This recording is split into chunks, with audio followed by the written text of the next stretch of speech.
2022 was a year of high-profile crimes. They were covering 8 crimes that made headlines around the world this year. Kalisha Williams. In December 2020, 16-year-old Kalisha Williams went to a party at an Airbnb in Atlanta, Georgia with a chaperone. But Kalisha ended up at a hotel with her friends with no supervision. Kalisha was filming a dance video in her room when suddenly someone barged in. A few minutes later, gunshots were heard from her room. Kalisha's parents were informed of her death 8 hours later. They blamed the absent chaperone. The hotel room was in her name, so I feel like she should be held accountable for my daughter's death as well. Kalisha's killer, another minor at the party, was sentenced to only 1 year in a juvenile detention facility. Damn, that's sad. She was only 16 years old and lost her life now.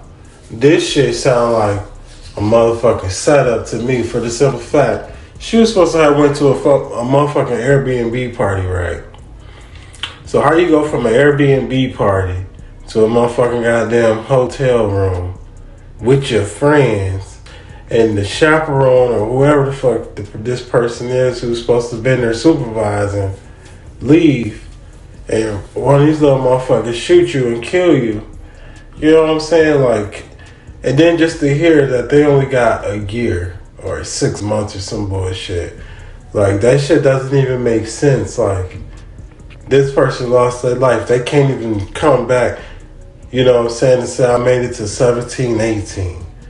Died at 16 and shit like that. Like, and then that's it. Detention facility. Derek Amos Madden. We're now in Oklahoma, where a man ran down his ex-girlfriend's family as they walked through Glacier National Park in Montana. Just before 9 Sunday night, dispatch received reports of a man shooting a woman in East Glacier Park. When law enforcement arrived, 2 men were dead and 2 women and a toddler were critically injured. Authorities identified the attacker as 37-year-old Derek Amos Madden, a former National Guardsman, and his victims, 39-year-old David Seow, his 40-year-old wife Christy, their daughter 18-month-old Mackenzie, and David's 30-year-old sister Christina. Christina had been in a prior relationship with the attacker. Derek rammed his car into the family before shooting David and Mackenzie dead. When he ran out of ammunition, he started attacking the 2 women with a knife, injuring them both heavily. But despite her critical injuries, Christina Seow bravely fought back and killed him at the scene. David's father later posted this video. What we have seen is actually the result of somebody who has harbored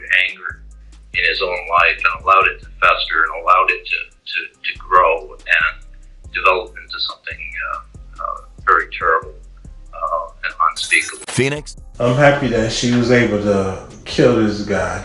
Well, I shouldn't say kill. No, fuck that. This motherfucker ran over, killed babies, you know what I'm saying, kids, adults. Yes. She killed his ass because he was about to kill her. He fucked her up probably so goddamn bad. Goddamn, man. And it's like, when people going through something, they should motherfucking know that they need to talk to somebody or get help. When they starting to feel some type of way, I mean, unless you just mentally fucked up, you know what I'm saying? It's like, why would you even take it there and do such devilish shit, you know? And it's kind of sad to see that we dealing with stuff like this, you know what I'm saying, in today's world, where in relationship, domestic situations happen and crazy shit pop off like this. Phoenix mass shooting. On August 28, 2022, investigators in Arizona released security footage of a gunman firing in a motel parking lot. The gunman is dressed in tactical gear and firing randomly at buildings and cars. A bystander calls 911. He's got a gun in his hand with like a helmet on. He's shot like 20 times. Police are on the move, trying to catch him.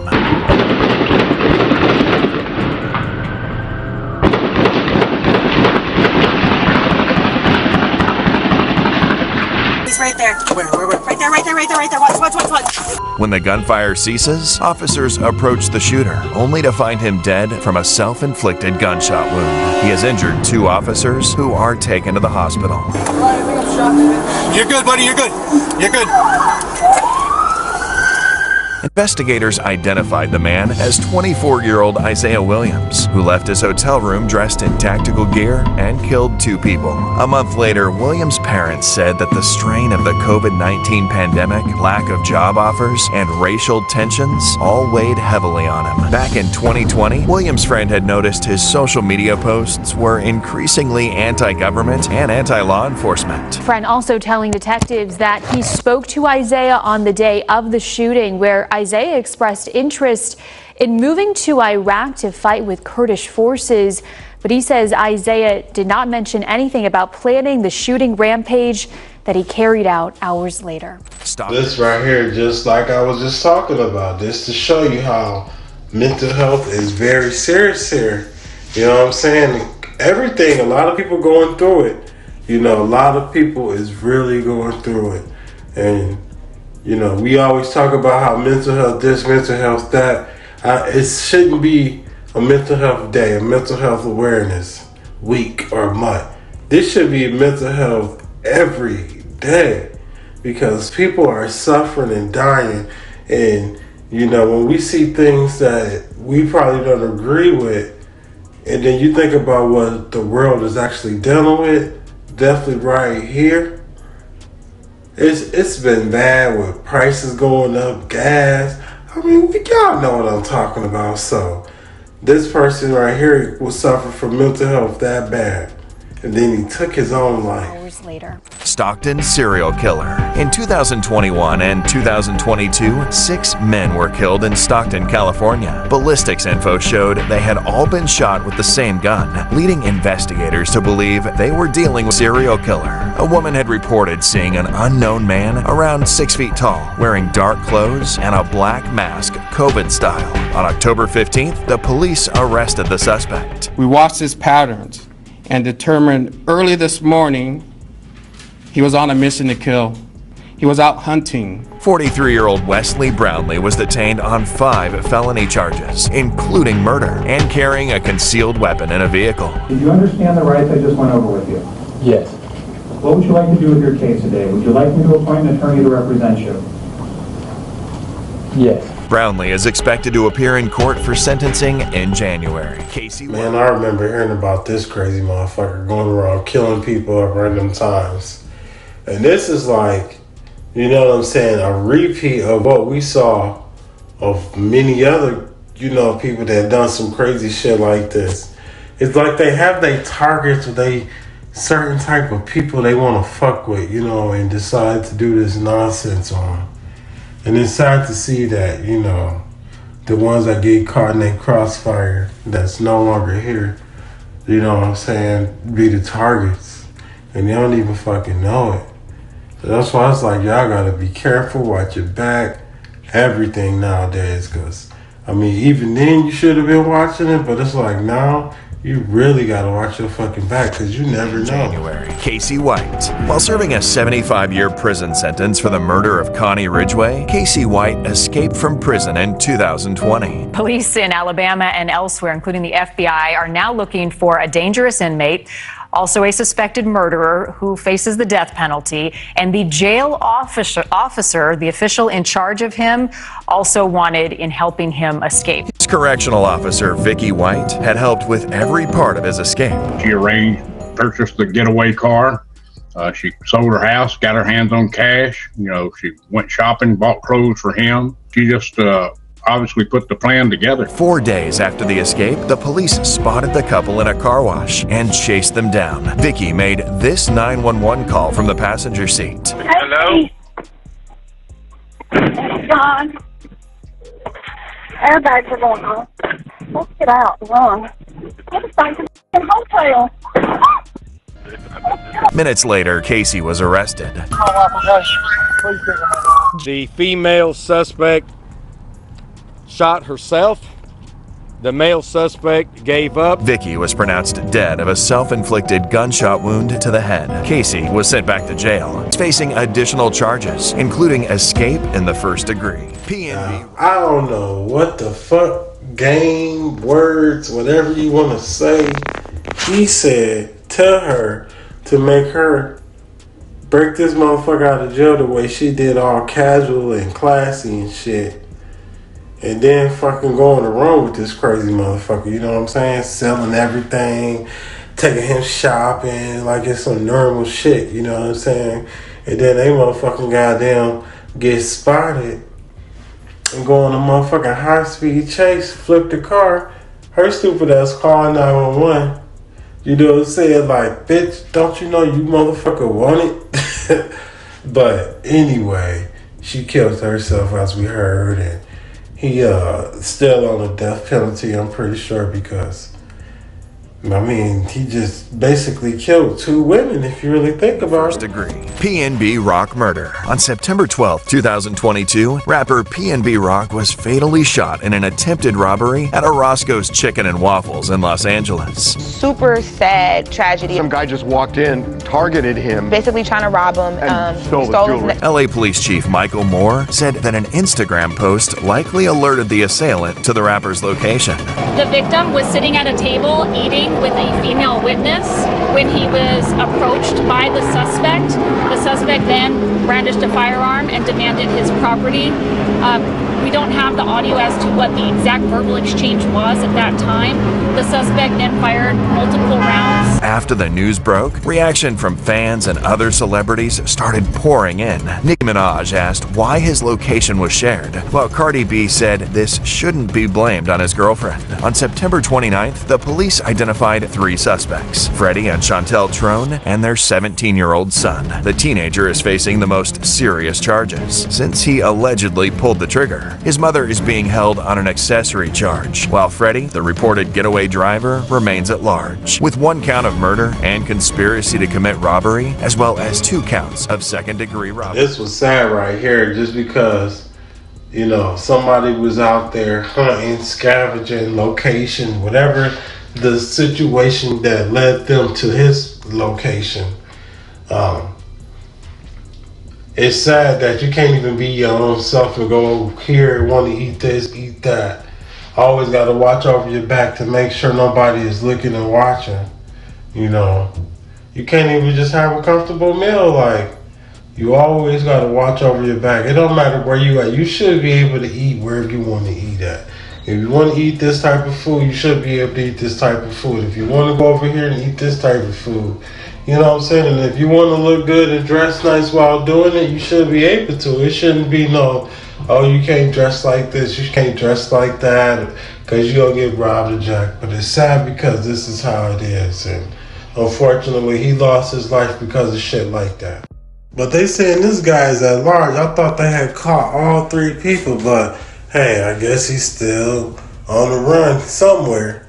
But I'm pretty sure he'll eventually get caught because, no, I'm pretty sure he got caught. I think they might have messed up on this. Of second-degree robbery. Vyacheslav Matrasov. This viral story unfolded in Samaria, Russia. In September 2021, after a heated argument, Vyacheslav Matrasov lured his best friend Oleg Sviridov to a forest and forced him to dig his own grave.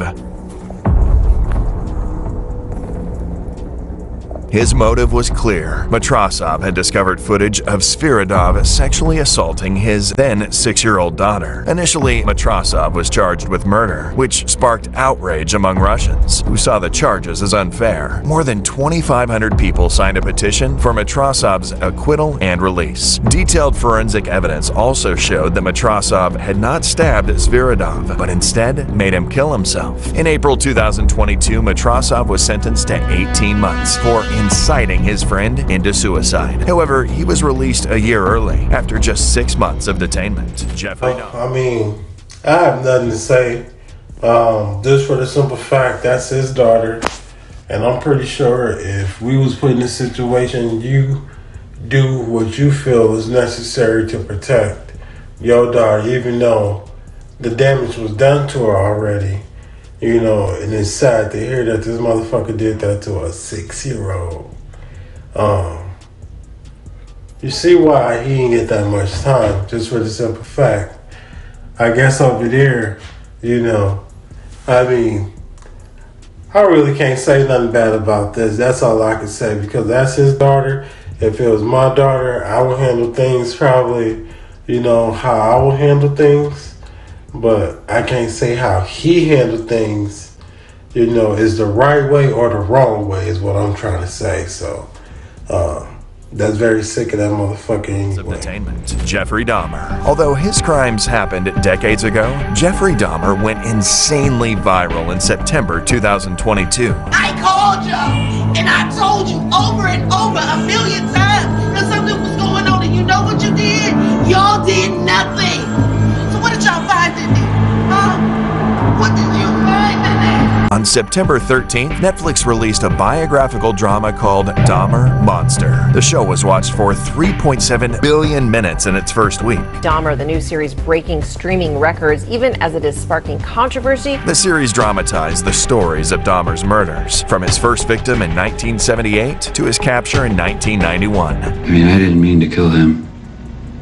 I didn't want to kill him, but I must have. So, yeah, accidental. Drugged myself, too, on accident. One time I brought this young man back to the hotel room, the Ambassador Hotel. Was just planning on drugging him and spending the night with him. I had no intention of hurting him. With over 56 million households already watching, the show has also stirred up controversy from the victims' families and other victim advocates. In 1992, Dahmer went to trial for his gruesome crimes. Although he was diagnosed with schizoid personality disorder, borderline personality disorder, and psychotic disorder, he was found legally sane. He was sentenced to 16 terms of life imprisonment. Subscribe. Well, it's been millions and billions and trillions and all that other shit of people that have watched this sick ass dude. So ain't really much we can say about him. It's oh yeah, they did have a copycat, but he only did it to like a few people not too long ago. I'm gonna have to look this up. I do know they did have a copycat, somebody who tried to start some stupid shit like this up, but I can't think of where. I think my coworker was telling me about it. And, he's seen it somewhere, whatever. I haven't heard anything about it, but yeah. This story out of Los Angeles is concerning. This is Theophilus London, a rapper from Trinidad and Tobago. After releasing his first album in 2011, Theophilus has collabed with artists like Raekwon and Azealia Banks. He was even nominated for a Grammy in 2015 for his song All Day with Kanye West. But now, Theophilus' family says they've lost all contact with him. Police say he was last seen in the Skid Row area of LA in October, but no one has spoken with him since July. After months of searching, his family just filed a missing persons report yesterday. Now, they're asking the public for help. His dad released a statement telling Theophilus the family misses him and will come and get him no matter what. We got a text message like 9 o'clock last night that her flight was canceled. I was on. So my thing is, the family looking for him, right? And he was last seen on Skid Row, where it's very sad. You know what I'm saying? Like, why is it a fucking, oh shit, why is it a fucking homeless area have such a name called Skid Row of tents, fucking shit everywhere?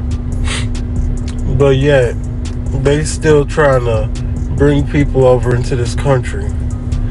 I mean, I'm not saying nothing against it. I'm just saying, should we face our own problems before we create and invite more problems? I mean, come on, Skid Row. I done seen videos on here, and it is so bad. It is terrible seeing that shit. And I don't know too much into it because just seeing it alone is very sad.